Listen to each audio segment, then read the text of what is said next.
Everybody doing well? All good? Too loud? All good? Awesome. Not too good? Mark? Talk louder? Okay, I'm a loudspeaker. I'll get there in a few minutes. Okay. Like that. Thank you Ben again for the introduction. I would like to start by welcoming everybody to Ohio State University. It's a pleasure for us to be here on behalf of the university. I thank you for you taking the time, taking the day to be here with us today. And I hope we learn a lot, we have a lot of wisdom, a lot of knowledge in the room. And we have just a few of us have the opportunity to be facilitating some of the knowledge, but a lot of wisdom is in this room today, I trust it. And let's take the opportunity to brainstorm, to network, to connect with business partners, to connect with those who make reality happen. So without further ado, we are starting now the production and marketing section of the conference. I have a lot of motivation already based on the questions we had from the previous panel. One of the questions that excites me the most is, okay, how can we make a living out of this? A question that came from that corner, don't know exactly who, but great question. Can we make a living out of Pawpaw, right? And we've been studying this for the last, 4 or 5 years. I'm an economist by training, so I'm very excited to talk about financials, numbers, business. And I have something to share today that will be also connecting to what Sarah Beer mentioned at the beginning of the presentation, which comes to value adding and creating shelf-stable products, right? So, production and marketing panel, we'll take the initial 30 minutes or so to talk about a little bit of the research results we have obtained in the last 2 years, 2022, 2023. And from there, we move into a production and marketing panel. I will invite 4 flagship producers and processors to join me here on the stage, and we will continue on brainstorming and learning from each other. Sound good? All right, so please interrupt me at any time, okay? So this is our time, it's not my time. So please interrupt me if you have questions. We are here together to learn as much as possible. Presentation I have put together here, a couple of slides. Pawpaw Consumer Preference Research. Short outline for my talk.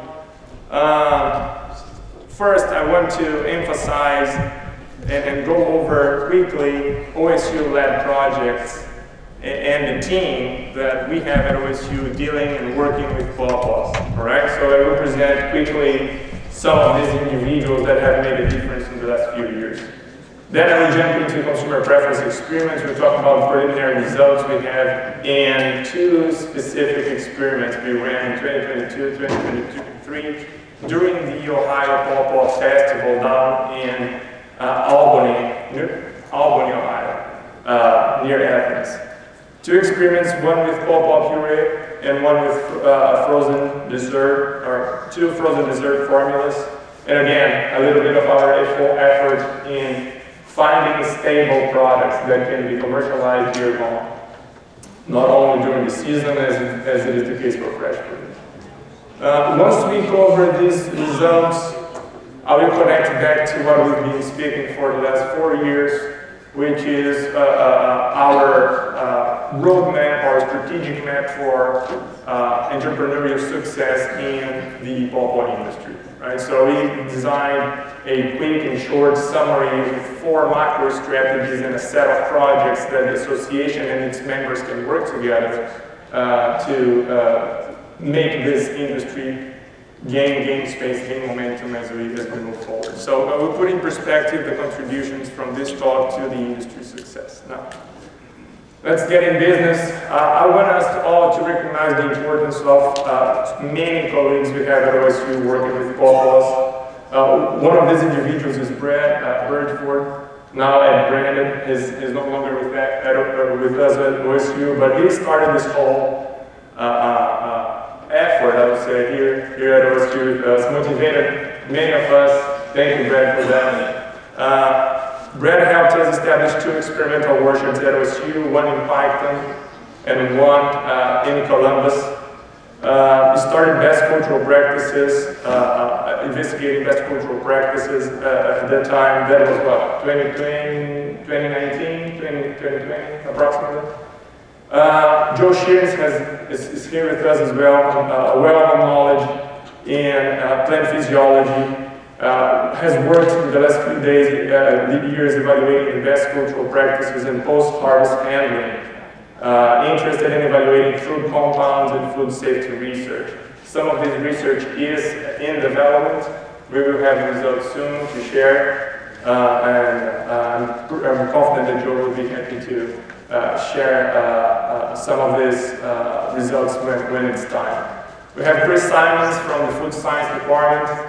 Has helped us with the sensory analysis. Part of the results I will present today has been done in partnership with Chris Simons. Matt Davis has also, he's in the school, SCNR here at OSU, School of Natural Resources, interested in evaluating woodland management practices. Myself in the business side of the story.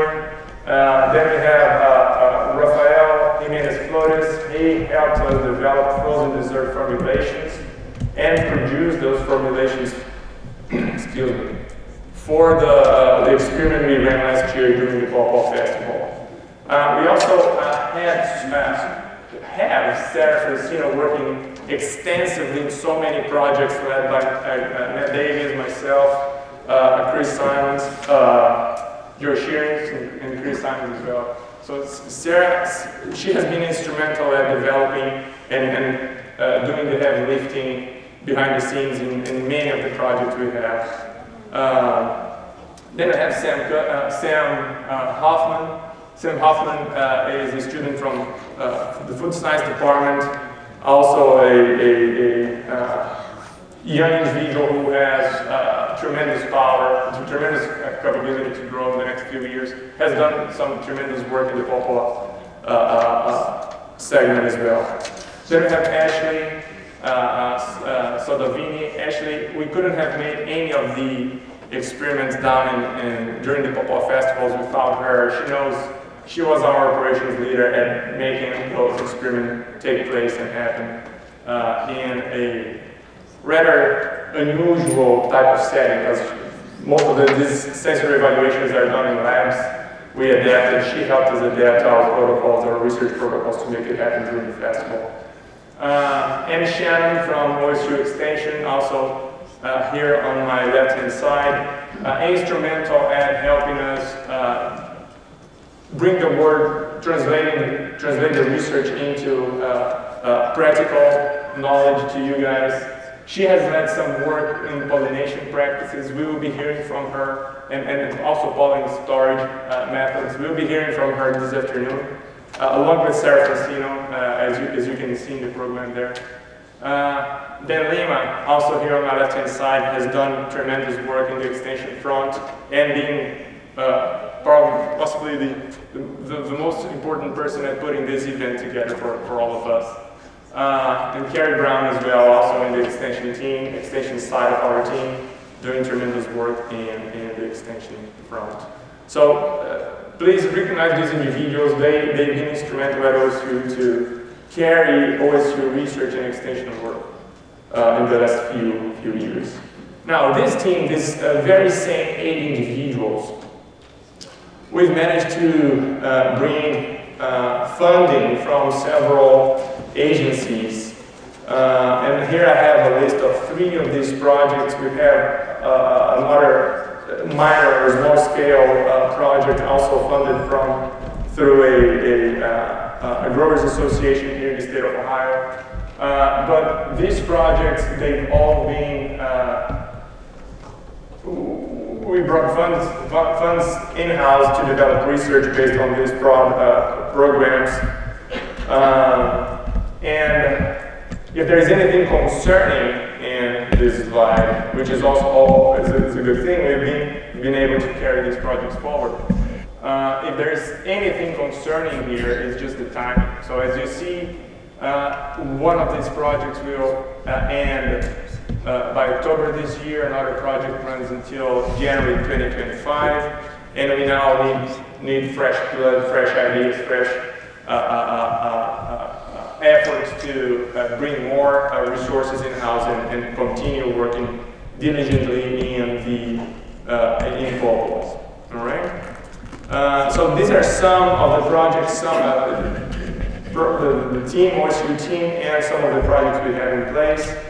And the results we've covered in the last 4 editions of the Ohio Pawpaw Conference, as well as today, were funded through Ohio Department of Agriculture or USDA or North Central SAR, which is also affiliated to USDA.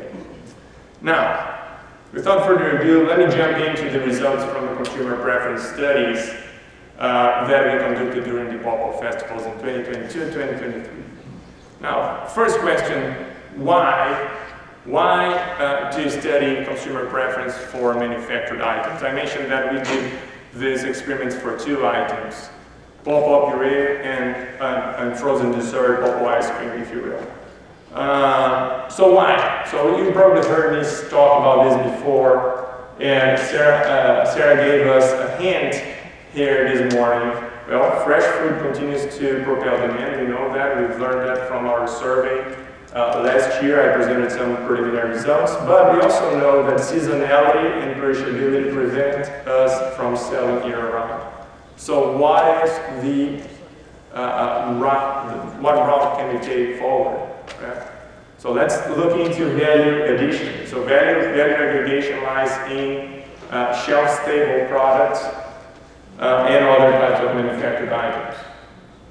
So that way, if we have stable products, we might be able to push and extend our profitable season, if you will. All right? So that's why we decided to focus these 2 studies in kind of slightly manufactured or manipulated items.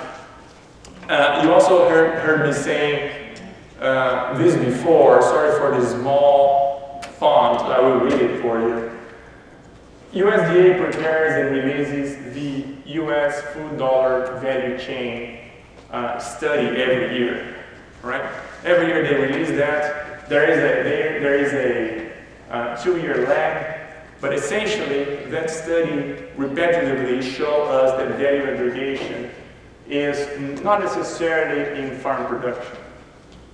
So this is another picture. Basically, what this analysis from USDA tells us is if society had $1 bill, and we could slice that dollar, how many cents go to each stage in the food value chain? Right, so 79 cents, 7 cents, almost 8 cents go to farm production. Well, what catches more of the $1 bill?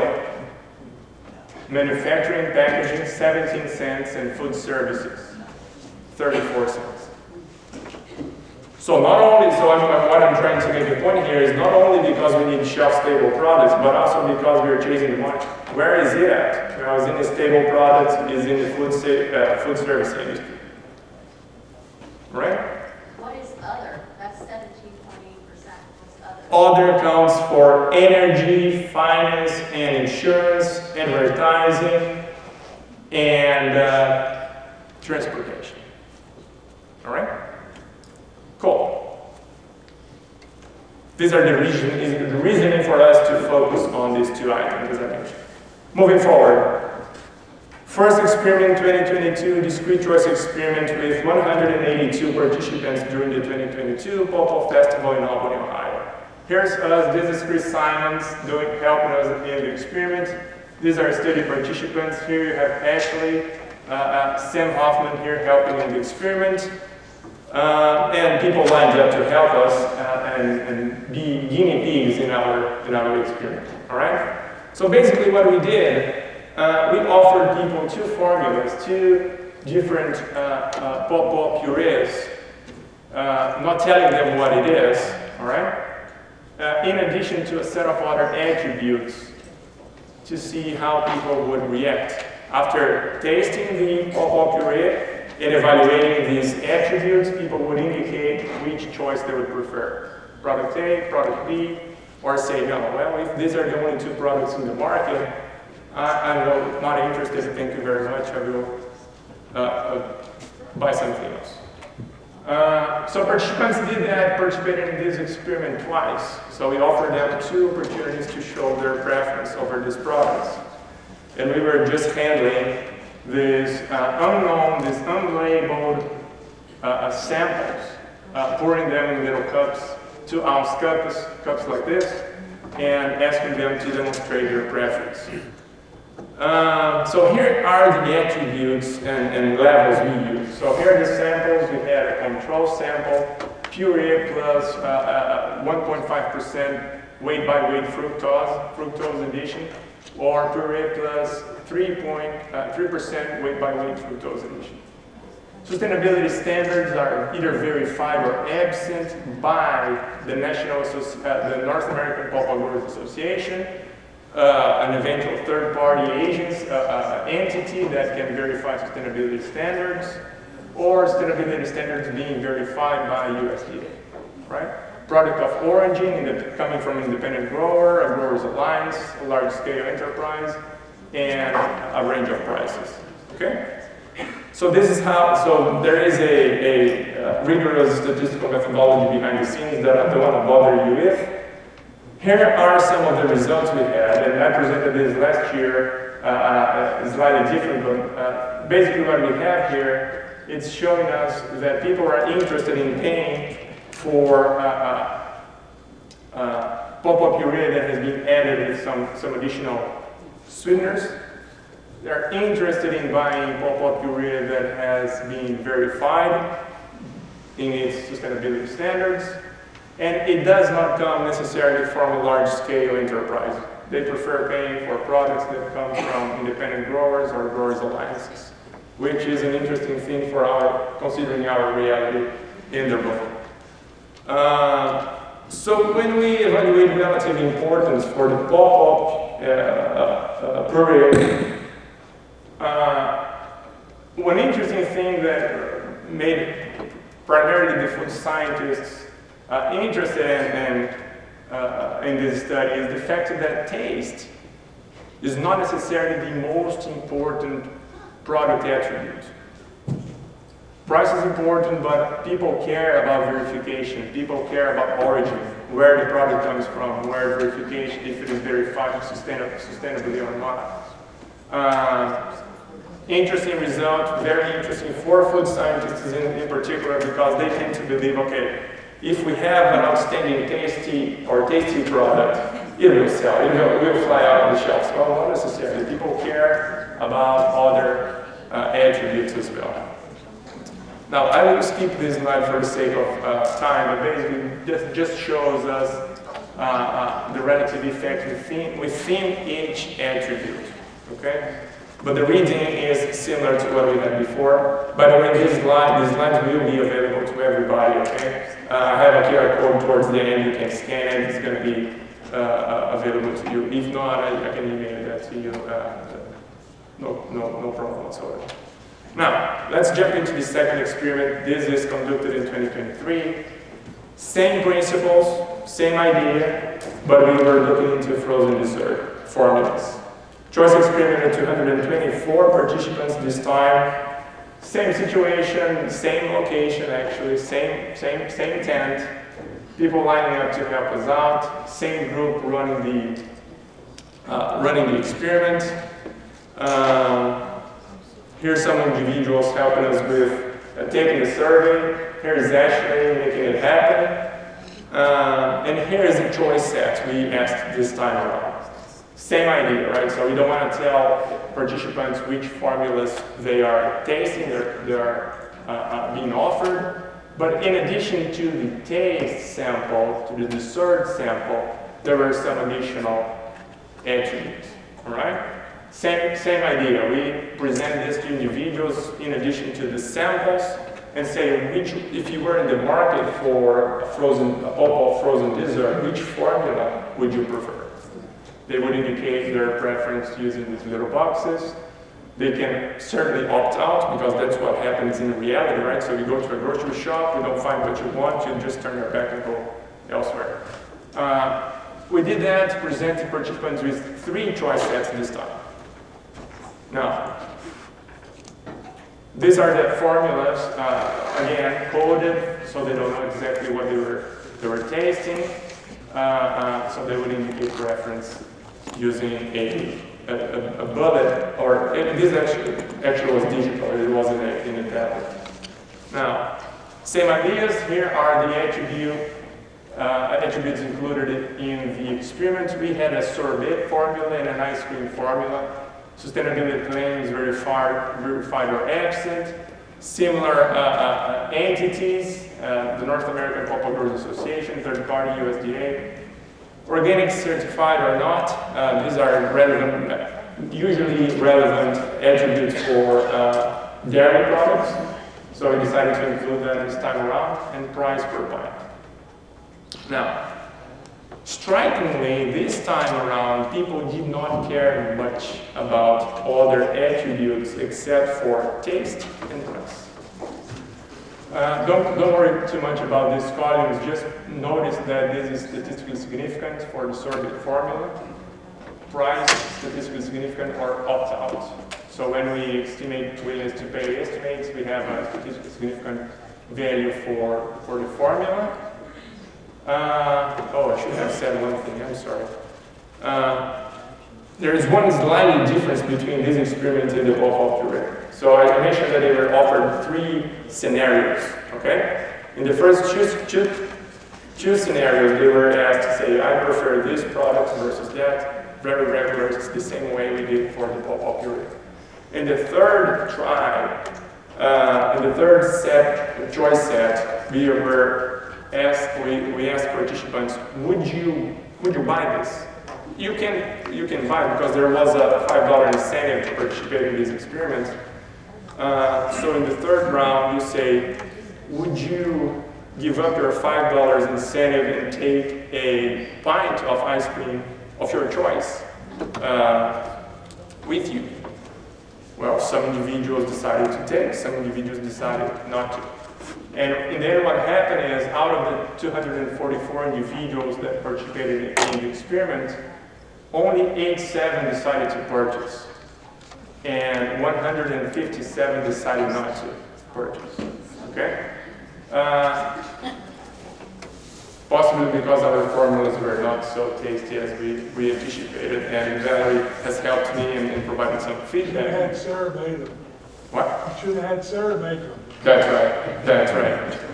So we decided, this is a feedback for Rafael Jimenez, he was responsible for the formulas. Go on. Was there a place, I'm just thinking about other reasons, was there a place where people could keep their frozen dessert frozen while they were at the festival? Or would they have had to take it home? No, there was not. That might be a reason. But they were fine. First, they were in a festival, indulging themselves with so many other things. Yeah, if the intention was to bring it home and eat later, that would perhaps be a barrier. We didn't explore that. That's a good point. It's a valid point. Now, what I'm going to, even if we set this aside, if we only consider the fact that we created an experiment that is similar to the previous one, and examined the full sample, this time around, formula taste was prevalent over all the other attributes. So here you have, when we prepare this relative importance graph, we see that the taste aspect was, relatively speaking, was more important than any other attribute. And we wondered why. So why we see this striking difference between ice cream and the Pawpaw puree? What's happening here? And we were searching for answers. Myself and the food scientists were, well, this is not what we would expect after what the results we obtained in 2022. But we move forward. So here's just a graph in the those who purchased in the subsample and those who did not purchase. Basically, what we see here is a small trade-off, right? So those who did not purchase, they possibly there was a budget restriction taking place. They preferred $5 over the product. So there's a trade-off between taste right? So if we compare these two graphs with the trade-off between taste and the other attributes, primarily price and verification. Price and verification were not so important for those who made a purchase, while those who did not buy, price was more relevant, relatively speaking, and verification was more important, relatively speaking. Okay? But still, we were curious to see why we had this difference between these two products. So we decided to run a third experiment with a more established product that pretty much everybody in the room knows. Let's talk about orange juice for a moment, just for the sake of comparison as we move forward. I know that we are not much interested in oranges here. We are more in the pawpaws, but interesting results to help us create a base for comparison. Third experiment, choice experiment with 275 participants, this time conducted in a lab setting at OSU in Columbus, Ohio. Pros and cons compared to the previous settings.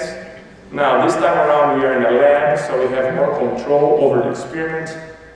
We completely remove the ecological validity. In other words, we are putting places in small boxes and say, hey, pay full attention to what's going on here. Forget about the surroundings. There is no surroundings to look or get distracted with. Well, this is not what truly happens. So the ecological validity is a discussion that the scientists are always interested in talking. Third point, key differences versus the Pawpaw dessert study. Orange juice is an established product. Most of us have tried and know what orange juice looks like and tastes like. And the panel of participants tend to represent a better population in the orange juice experiment because of the panel tries to cover all aspects of the society, while in the festival we are sampling festival attendees, right? Which might be, we were inviting people and incentivizing people to come regardless. Now, same principle offered UV knows 4 choice sets this time. Didn't tell them what formulas they were experimenting with. And other additional attributes, processing claims, fresh squeezed or not from concentrate, composition claims, or 100% juice or not, no GMO certification, one of those blue logos we see in food items very often in the grocery store, and price. People would evaluate the samples, would take a look at the other attributes and indicate preference. Same principle, people could opt out because, again, this is what happens in reality. Here are the attributes they're example of products that are out there. These prices are for 52-ounce bottles, just like those we commonly see in the grocery shop. Attributes included in this experiment: orange juice baseline, orange juice plus sucrose oxidate that will make the orange juice a little bit bitter than the baseline, and a third sample, orange juice baseline plus 1% weight by weight fructose to make it sweeter. So we have the baseline, the bitter, and the sweeter. Okay? Processing claims: fresh squeezed, not from concentrate, from concentrate. Those are remarks that you can read on the bottle as you are in the shop looking for orange juice products. Composition claims, either mentioning 100% juice or being absent. Non-GMO certification, the logo shows in the bottom or not, and price. Okay? Results were, again, interesting in the sense that this time we see all statistical significance. So more similar to what we saw in the Pawpaw puree and not as much, and different from what we saw in the Pawpaw frozen dessert experiment.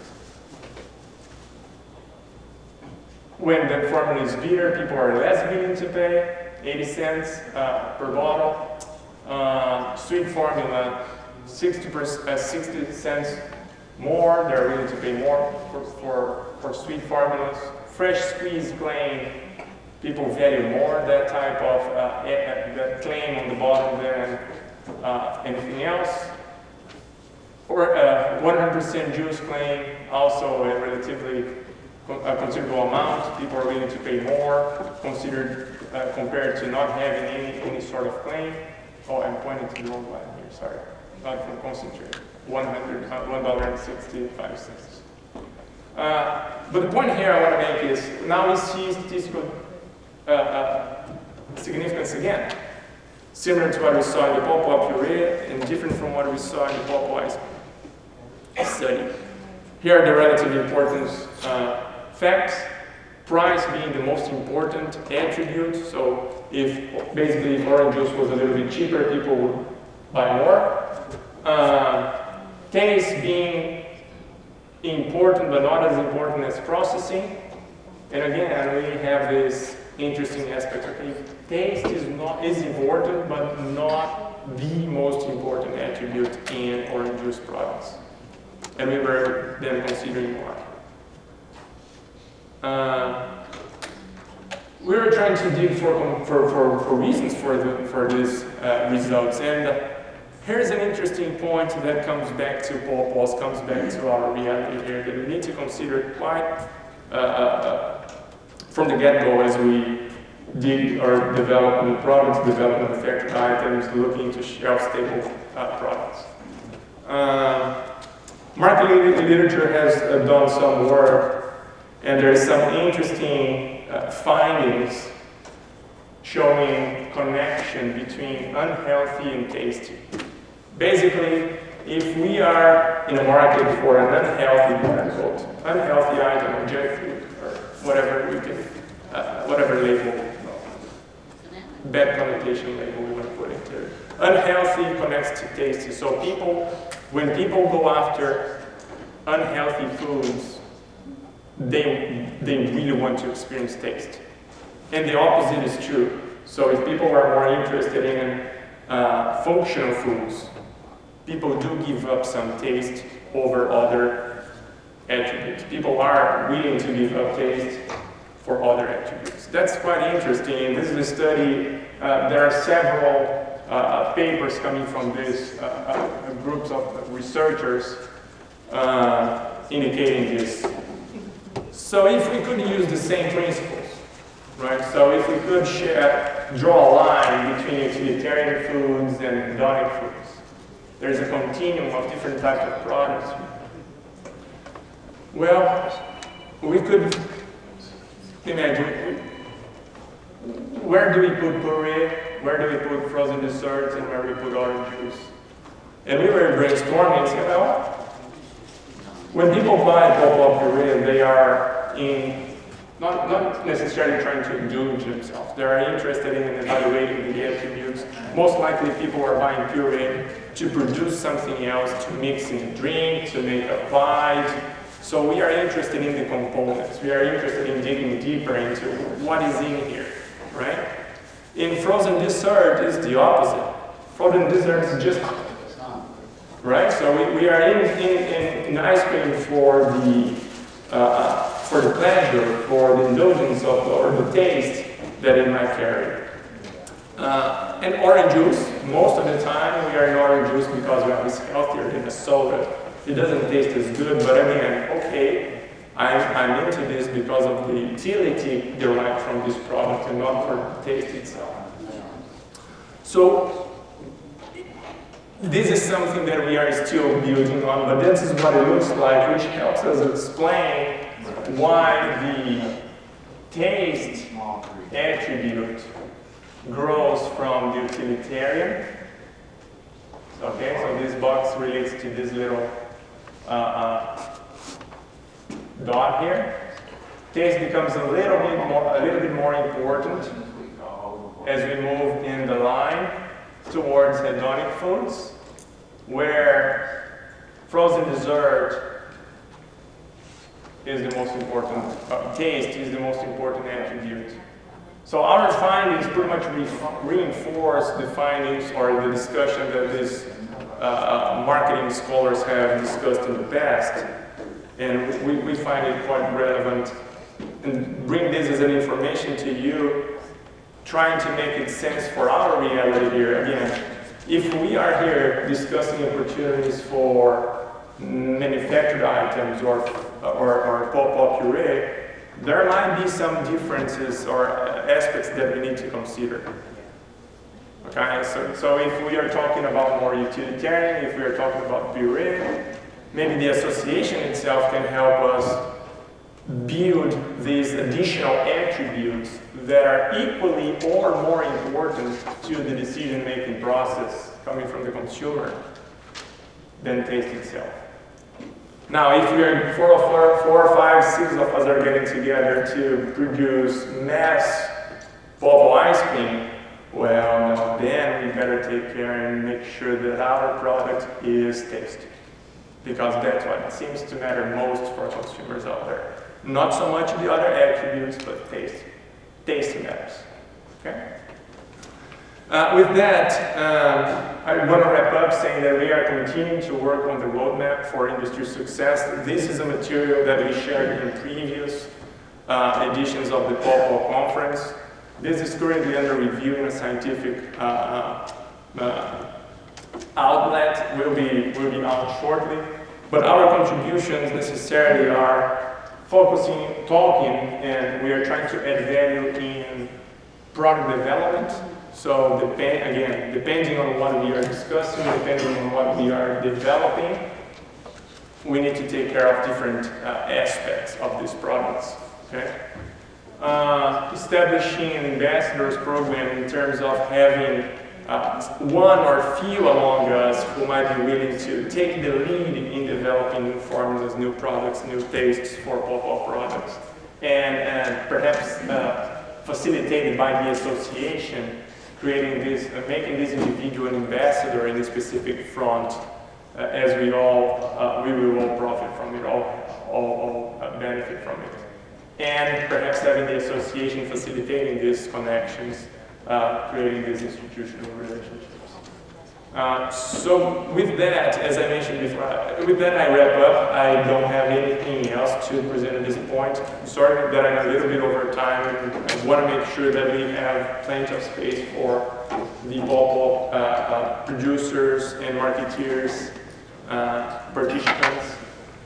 Here you have the QR code for the presentation. You can scan it. This is going to take you to a folder. The only item in the folder is the presentation, this set of slides I covered. If you experience any problems downloading it, send me an email afterwards. This is my email address. I will be happy to send your way the presentations. So, Dan, can I just keep going? I have one slide here that will help us introduce the panelists.